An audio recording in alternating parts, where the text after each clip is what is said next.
That's probably best. Recording in progress. Good behavior. I didn't use the name. I'd like to call the regular Storm Lake City Council meeting of May 19th to order. If we please stand for the Pledge of Allegiance. I pledge allegiance to the flag of the United States of America and to the republic for which it stands, one nation, under God, indivisible, with liberty and justice for all. All right. Things on the right over there. All right.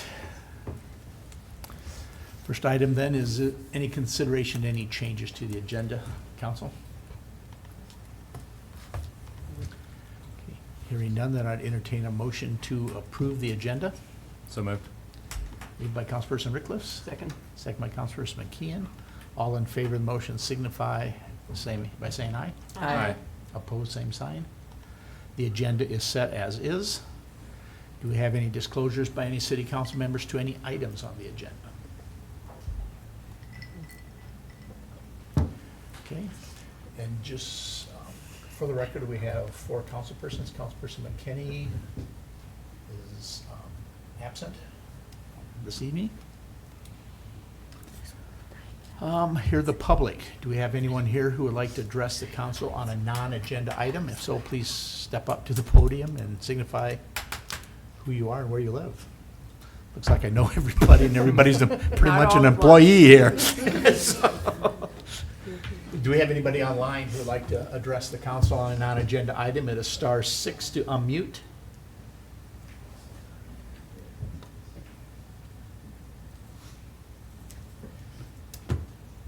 Hearing none. I do have one proclamation today. This is the week of May 18th to 24th is Public Works Week. And it states, whereas 2025 marks the 65th observance of National Public Works Week with this year's theme, People, Purpose, and Presence, expressing the field's 3 cornerstone ideals. And whereas public works professionals focus on infrastructure, facilities, and services that are of vital importance to sustainable and resilient communities and to public health, high quality of life, and well-being of the people of our community. And whereas Storm Lake Public Works staff operate and maintain the water and wastewater systems that the community relies on and supplies residents with high-quality drinking water and a reliable wastewater collection system. And whereas dedicated members of the Public Works departments continually strive to gain knowledge and improve their operations to serve the public in the most efficient manner. And whereas Public Works professionals are highly motivated to serve their communities every day without fanfare, working in the background to provide vital services and quality of life for all. It is appropriate to express our appreciation during this week and year-round. Now therefore, I, Michael Porsche, Mayor, do hereby proclaim May 18th to 24th as Public Works Week in the city of Storm Lake, Iowa. Signed and sealed this 19th day of May. And there again, another department of the city that goes without recognition most of the time, and we just all take it for granted when we turn on our faucets and take a shower or drink water or have things go down the drain, that we have a lot of people out there working, and it's a vital system for our community. So thank you for all the workers that take part in those systems in the community. We appreciate it.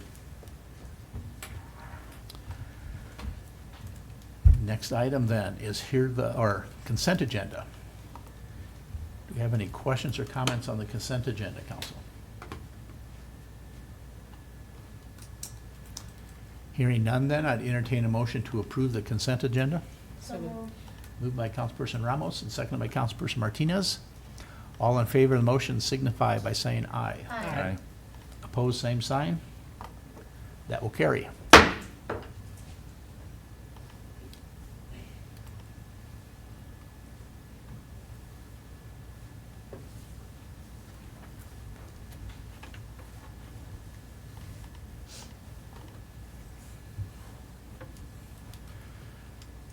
Next item is some unfinished business. It's a move to rescind the approval of the special event permit for Dominic Klaschen for the car meets. Mr. Darragon.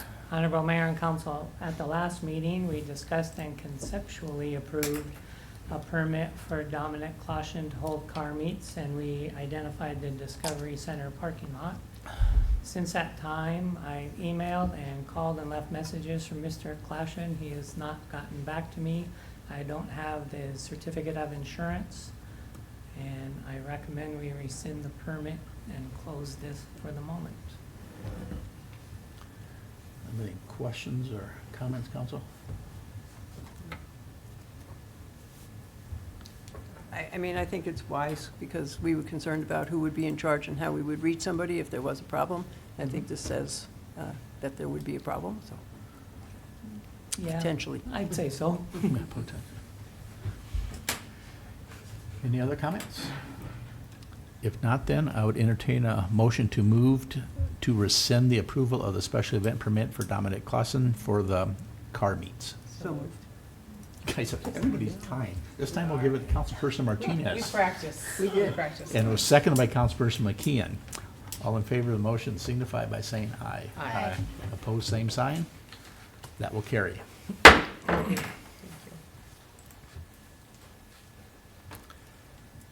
Next item then is a motion to approve Kids Fest Outdoor Water Park special one-day rate request. Ms. Von Bank. Honorable Mayor and Council, I come before you today to ask for our Kids Fest 2025 water park pricing for June 9th. In the years past, we've had close to 1,000 visitors to the water park enjoying all that the parks have to offer at the special rate of free for 0 to 12 and $5 for ages 13 and up. We would like to again ask the council's permission to offer these same rates for this year. If council approves, we'll again give away wristbands to the kids 12 and under at Chautauqua Park and at the gate starting at 2 p.m. We will also extend our closing time by 1 hour to 6 p.m., allowing the community to enjoy Kids Fest and the water park that day. We're excited to be partnering again with the City of Storm Lake and other local organizations to bring back Kids Fest to Chautauqua Park, and hope that the council will approve so that the discounted and free admission so that we can continue the party at the water park after Kids Fest that day. Open to any questions. Have any questions for Amy? What's the time on Kids Fest? Honorable Mayor and Council, it's from noon to 3 p.m. So water park will stay open till 6 that day. Questions or comments? Just a fun day, a great day for kids. Invite anybody with kids to come out. Great opportunity to take advantage of the water park in the afternoon. It's just from past experience, it's just been a great day the last few years. So. Yep. With that, then I would entertain a motion to approve the Kids Fest Outdoor Water Park special one-day rate request. So moved. Moved by Councilperson Rickliff. Second. Second by Councilperson Ramos. All in favor of the motion signify by saying aye. Aye. Opposed, same sign. That will carry. Thank you.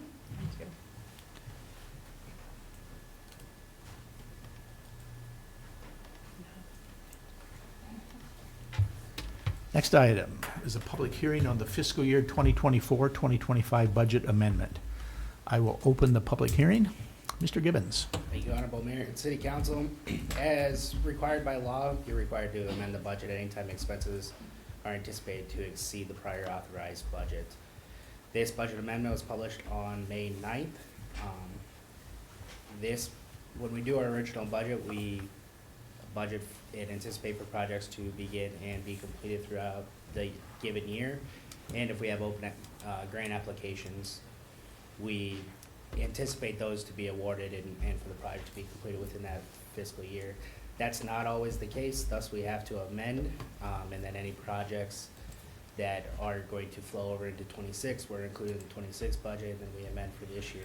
These are the primary causes for budget amendments here at the end of the year that we do like this, along with some housekeeping items to ensure that expenses are accurately reported in the correct program. It also includes costs related to the storm damage. Again, this is the cause for having the reserves that we have. The recommendation is to hear any comments and close the public hearing. Do we have anyone here who would like to speak on this topic at the public hearing?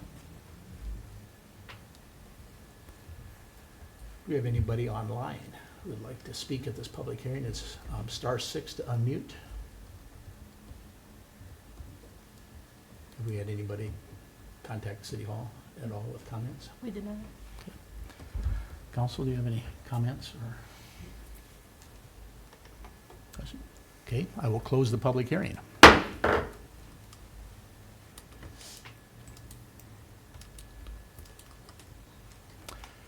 Next item then is resolution number 69-R-2024-2025, amending the fiscal year 2020-24-2025 budget.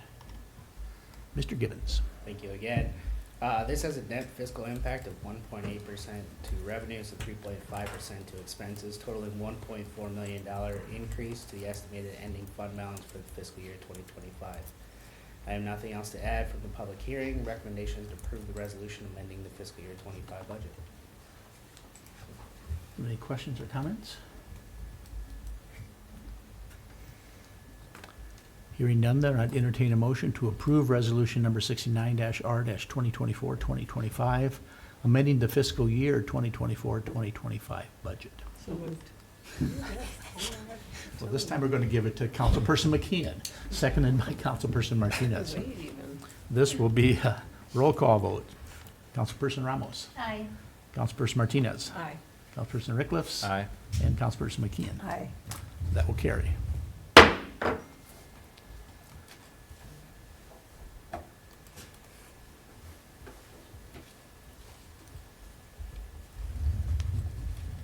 So this is real this Is time? this the real one? Next item then is resolution number 70-R-2024-2025, authorizing the interfund transfers and adjustments. Mr. Gibbons.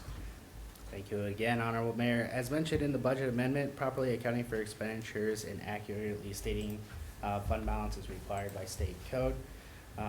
Also, a couple years ago, they implemented the fact that the council, on top of approving the transfers in and transfers out on the budget, you also have to approve a resolution approving the interfund transfers for those transfers in and outs.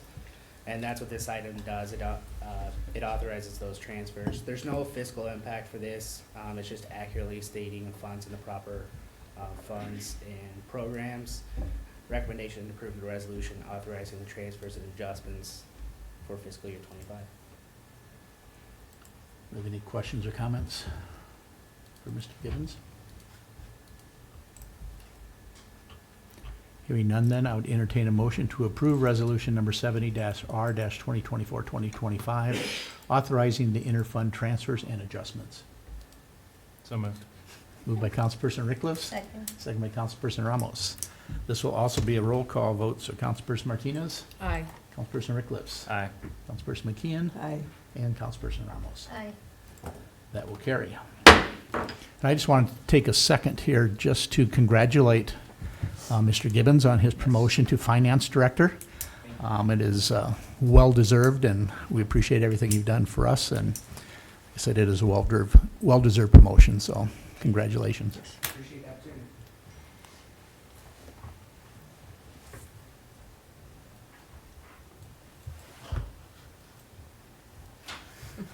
Next item on the agenda then is a motion to approve the purchase of 2 portable toilets. And the lucky person on that is Mr. Ripke. Honorable Mayor and Council, during the preparation of the fiscal year 2026 budget, discussion was held regarding discontinuing portable toilets at various locations. Approximately $700 a month in savings was realized with this decision. It'd be placed at West 9th ball fields. 2 ADA accessible portables. Servicing the toilets would be handled by very happy city staff. The fiscal impact is $5,537.38. Recommendation is to approve the purchase of 2 portable toilets from All Safety Products. Have any questions or comments for Mr. Ripke? It'll definitely be a good addition to the ball fields. It will be. But I will say I'm concerned about additional responsibilities to our staff and hope that we monitor that carefully. Anything else? Okay, then, I would entertain a motion to approve the purchase of 2 portable toilets. So moved. Moved by Councilperson Martinez, Timing on that. Second. second by Councilperson Ramos. All in favor of the motion signify by saying aye. Aye. Opposed, same sign. That will carry.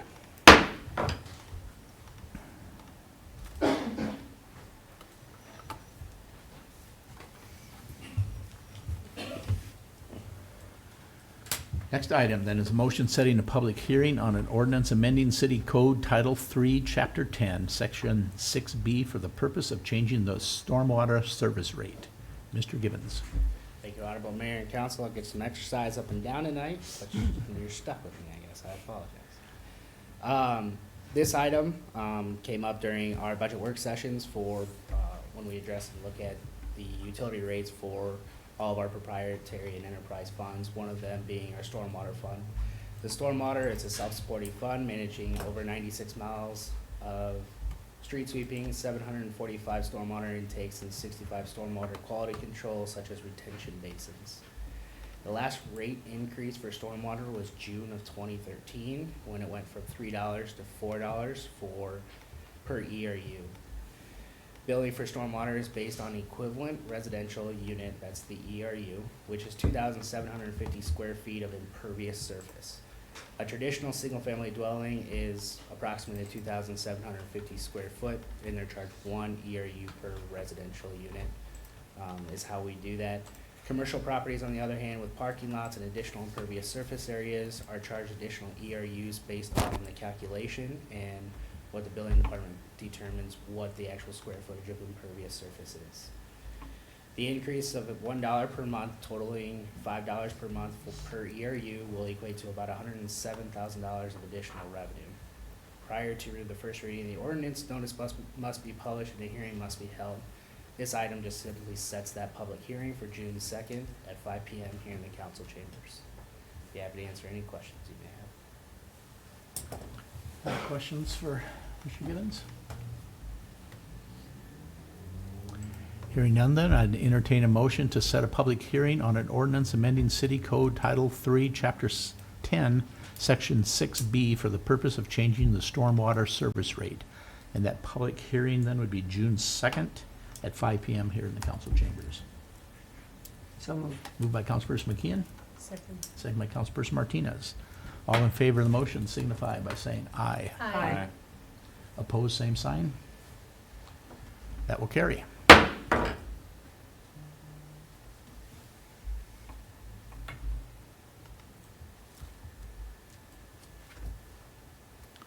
Next item is a motion setting a public hearing on an ordinance amending City Code Title 3, Chapter 3, Section 4 for the purpose of changing the sewer service rate. Mr. Gibbons. Thank you again. Just like we did with the stormwater rates, we discussed the sewer rates. At the conclusion, the recommendation was to do the 10% increase as a result of legislation potentially restricting future increases to 2%. Nothing was done this year during the legislative session on these caps, but just like property tax, it's always possible, or there's potential that it can come up again. So this does include the 10% increase. Sewer being the self-supporting service for wastewater and lift stations throughout the community. Projects such as the College and Third lift station are funded solely by the sewer fund. Also, projects like the Scout Park lift station and the Ice House lift station, though they receive grant funds and matching funds, there's always a local match. Those two projects currently about $1.6 million. The proposed 10% increase will increase the normal monthly use of 600 cubic feet by $5.09 per month. The proposed rate increase is anticipated to generate $403,000 in additional revenues for the sewer fund annually. Similar to the stormwater ordinance rules, prior to the first reading, notice must be published and a hearing held. This item again will set the public hearing for June 2nd at 5 o'clock here in the council chambers. Can answer any questions you may have. Any questions for Mr. Gibbons? Hearing none, then I'd entertain a motion to set a public hearing on an ordinance amending City Code Title 3, Chapter 3, Section 4 for the purpose of changing the sewer service rates. So moved. Moved by Councilperson Ramos, Second. Second by Councilperson Martinez. All in favor of the motion signify by saying aye. Aye. Oppose, the same sign. That will carry.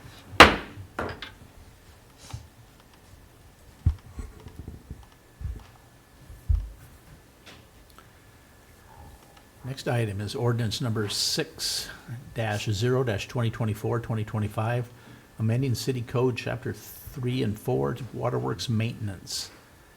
This is the second reading. Ms. Navratil, your Thank- name's at the top of the list. There's Thank you, Honorable Mayor and Council. The updates to this particular code section would strengthen the city code to ensure that any water service lines, curb stops, water meters, and any fixtures that are repaired timely. In this particular ordinance, a water service leak would be considered an emergency.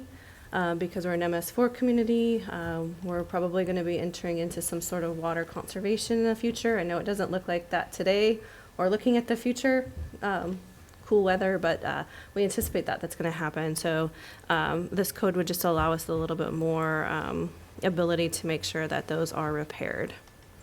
And then following the chapter code second reading, we also have an administrative policy that we will discuss with City Council that will address any other questions or any of the other like water meters and curb stops repairs. any questions, council? Hearing none, then I would entertain a motion to approve ordinance number 6-0-2024-2025, amending city code chapter 3-4 waterworks maintenance. This is the second of 3 readings. So moved. Moved by Councilperson McKeon, Second. second by Councilperson Rickliffs. This will be a roll call vote. So Councilperson Rickliffs, Aye. Councilperson McKeon, Aye. Councilperson Ramos. Aye. And Councilperson Martinez. Aye. That will carry.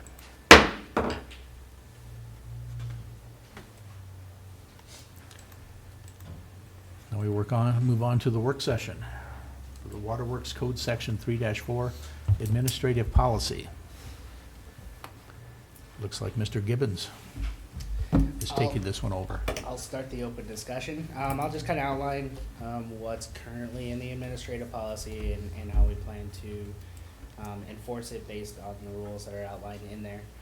So the first part of it, Carrie kind of addressed already in what's going to be determined as an emergency service.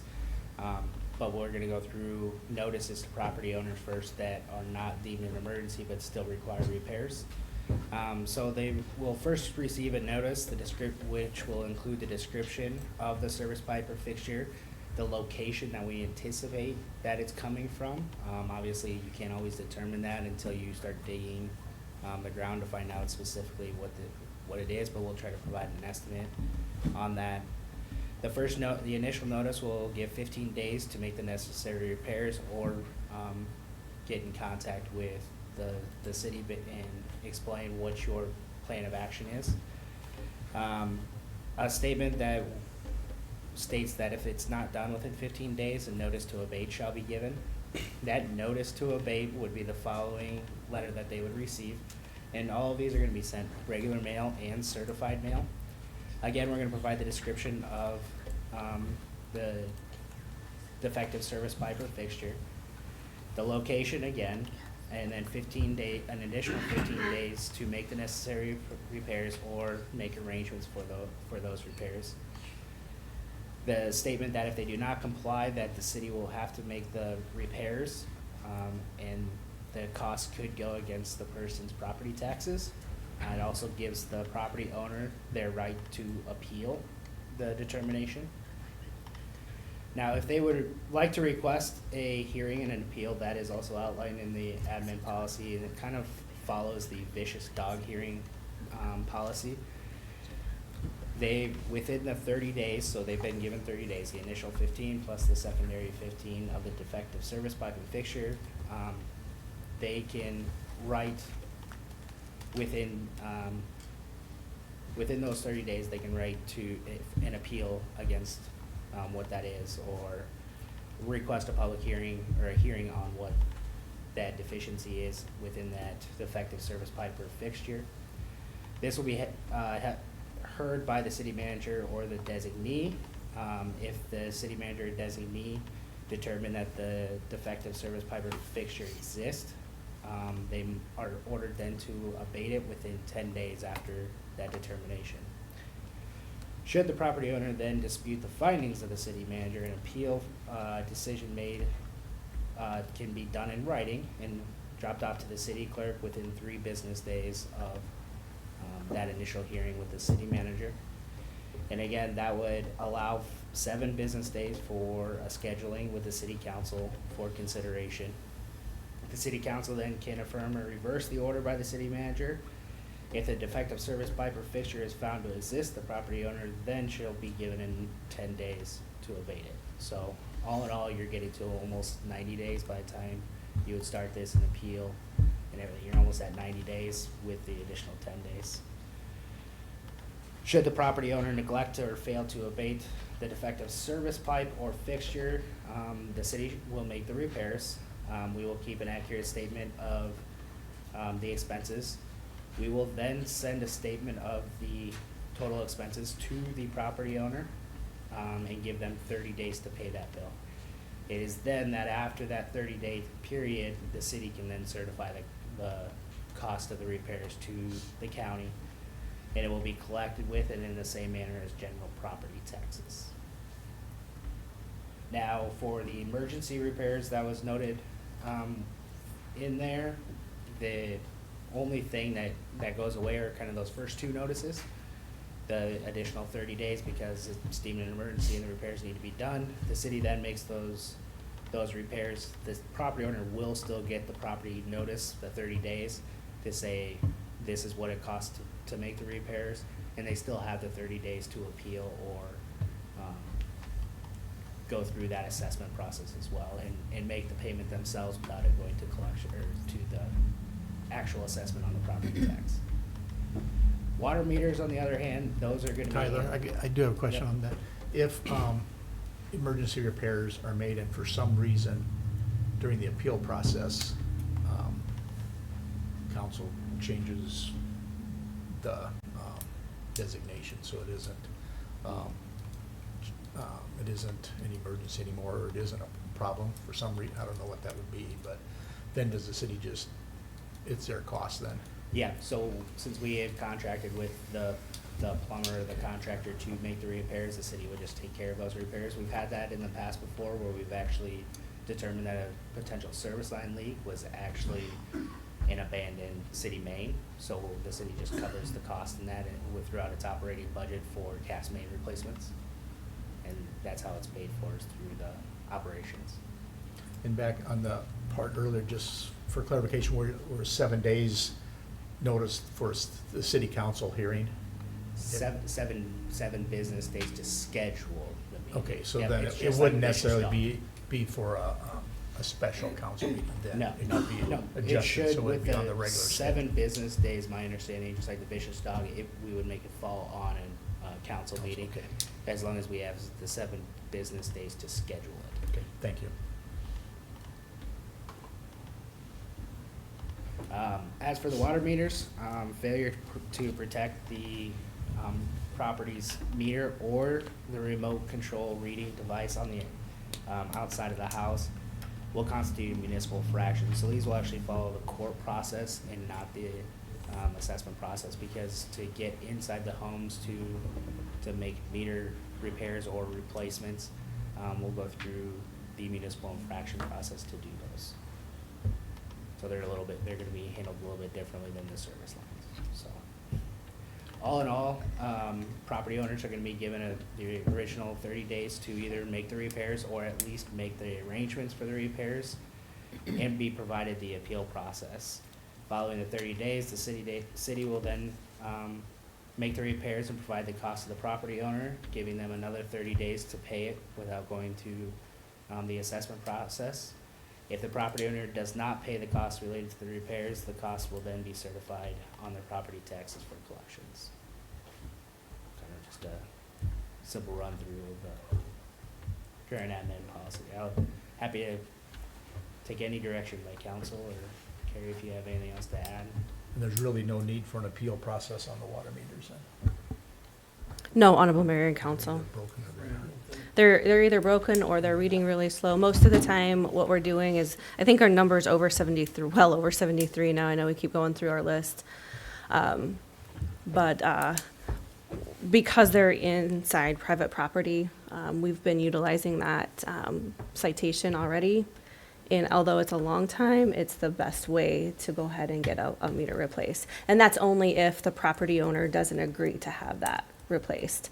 Now, if they agree to it, then we will not have to go through this process of the municipal infraction. It's just those property owners that do not want to have it replaced or repaired. So those 73 that you mentioned are the ones that are in need of replacement or repair? That number's higher now, yes. Yes. And so what we're doing is we're averaging the utility or the water usage. And typically, the older the meter is, the slower it reads. So you may be using a lot more than what we're collecting. Is that what we use then to determine that it's Yes. defective? Yes, we know when they're defective. The smart reading device outside will actually tell you that the register has died or there's an issue. And on those estimates, we just had a meter that we finally got into after 4 months, and we've estimated about 6,000 gallon, or 6,000 cubic feet short of what we should have been billing over the last 4 months. So we want to get the accurate readings, and the reading devices help us determine whether there's a malfunction or not. How many meters do we have out there that we can actually read them remotely like that? Or do they all read off the? We have roughly 500 left that do not read on the automated reading device. So we're nearing full completion.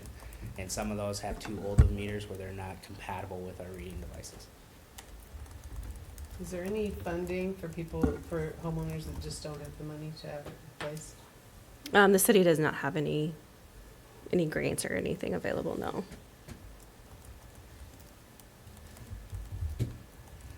Again, Honorable Mayor and Council, that's why we're looking at the property tax piece there, so that you can put it on the property tax, so you're not paying that one large lump sum early.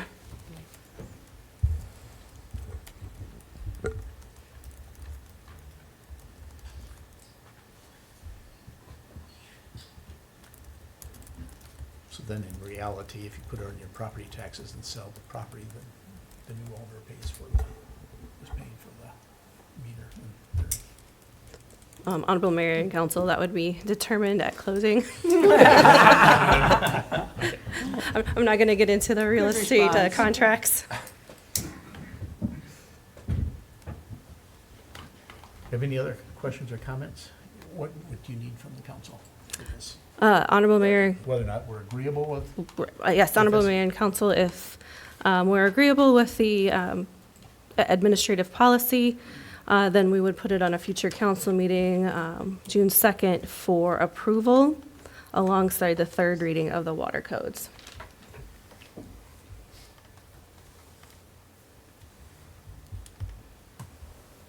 So administrative policy does not require 3 readings. No, it does not.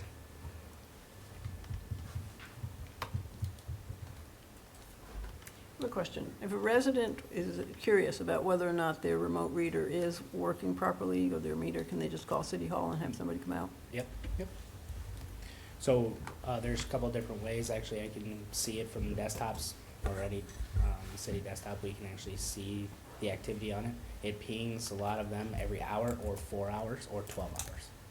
So we know in those time frames, it pinging to the tower and providing us reads. They're called intervals at the condition of the meter at that point.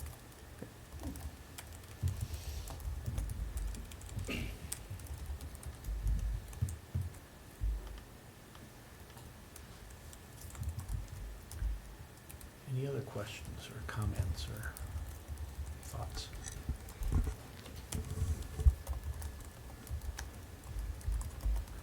Do you have any questions from the council as if you need anything or from them?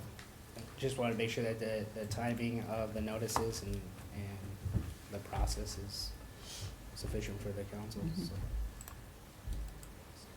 Yes. That time frame work Yes. to have it.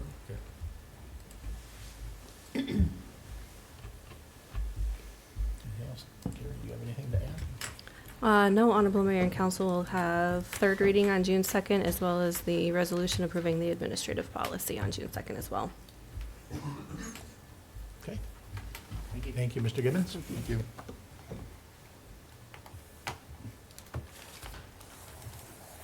With that, we're at city council requested items. Do we have any? This is a question, and I know I'm going to sound like a broken record because I keep bringing it up. What is the status of the giant hole on the corner of Northwestern and Fifth that seems to be getting bigger?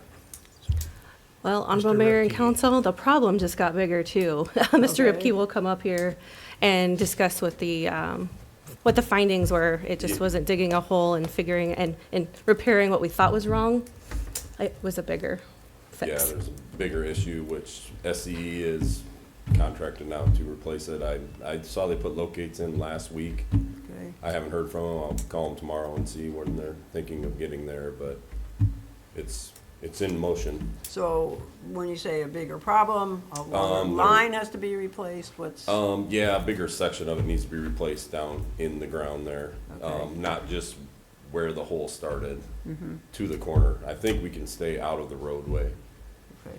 but yeah, there was more to it than what they had previously thought, so. Okay, But it's in motion. great, thank you. Yep. Thank you. I have a dog question. Yes, Is, ma'am. Kids Fest is just, what, a month away? Mhm. And, you know, last year we did have some issues with dogs, and then, you know, I think, any way we can get the message out that dogs and children who don't live in the home with the dog, yeah, there's a big bug flying around our heads, it's making me a little nervous too. But, I'd just like to see people keep their dogs at home, for this day. Those two aren't always compatible. They're not always compatible. Right. Adults and dogs aren't always compatible, so. I think we're working on Yes, public, yes, Honorable Mayor and awareness Council. of that. We are, Honorable Mayor and Council. We will have, when we start advertising, we wanted to wait until tonight to make sure that council did approve the Waterpark passes. Then we'll start advertising Kids Fest with exactly what you mentioned, Councilperson Martinez, about pets and kids. And there's just there's a lot going on, a lot of stimulation. Mhm. And so we want to make sure that, you know, both pets and children and grown-ups are aware.